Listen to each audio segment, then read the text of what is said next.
Arabes ont réécrit l'histoire pour faire croire qu'ils ont inventé toute cette découverte.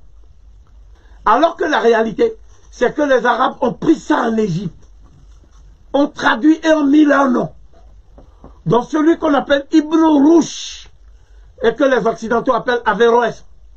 Celui qu'on appelle Ibn Sina et que les Occidentaux appellent Avicenne. Ils ont volé des traités de médecine de l'Égypte et ils ont pris ça, ils ont traduit en arabe en disant c'est eux. Qui est-ce qui a dit ça aux Arabes? Cheikh Anta Diop. Cheikh Anta Diop est invité en Algérie. Dès que Cheikh Anta Diop arrive en Algérie, les Algériens eux-mêmes disent que le plus grand savant vivant est arrivé. Parce que les élites universitaires algériennes connaissent Cheikh Anta Diop. C'est là-bas qu'on avait fait le congrès des intellectuels anti-impérialistes. Fanon a parlé. Fanon, théoricienne de la révolution algérienne. Cheikh Anta Diop a parlé. Mais Cheikh Anta Diop prend la parole. Et pendant 6 heures, sans aucune note, Cheikh Anta Diop explique que le monde arabe a spolié le patrimoine de l'Afrique. Et que les Arabes n'ont pas inventé la science qu'ils disent qu'ils ont inventée. Et qu'est-ce qui se passe? Tous ceux qui enseignent ça dans l'amphithéâtre d'Alger, ils se lèvent et ils font une ovation à Cheikh Anta Diop. C'est-à-dire c'est le seul savant qui peut retourner les gens qui sont contre cette idée. Pour qu'on fasse une ovation. Donc El Moudjahid, le quotidien algérien, titre après la conférence de Cheikh Anta Diop. Un encyclopédiste au service de l'unité arabo-africaine, le professeur Cheikh Anta Diop. Oh là là, Cheikh Anta Diop. Donc Cheikh Anta Diop était devenu un monument en Algérie.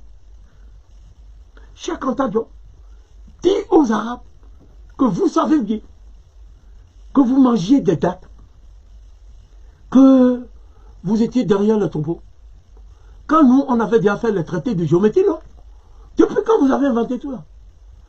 Vous avez pris les trucs de l'Égypte et vous êtes parti en Espagne avec.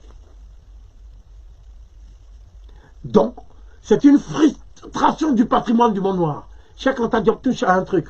Les Occidentaux et les Arabes se sont mis ensemble pour cacher le fait qu'ils ont volé le patrimoine du monde noir.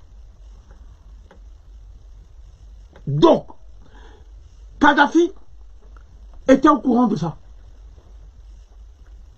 Mais Kadhafi ne pouvait pas dire que les Arabes ont été civilisés par les Noirs quand même.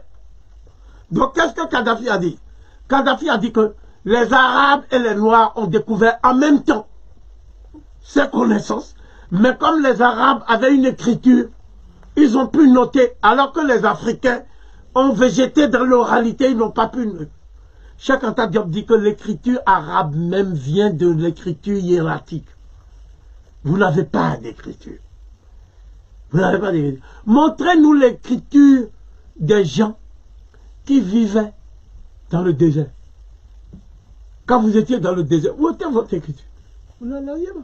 Donc, le problème des Arabes, c'est que les Arabes ont un complexe intellectuel vis-à-vis des Noirs.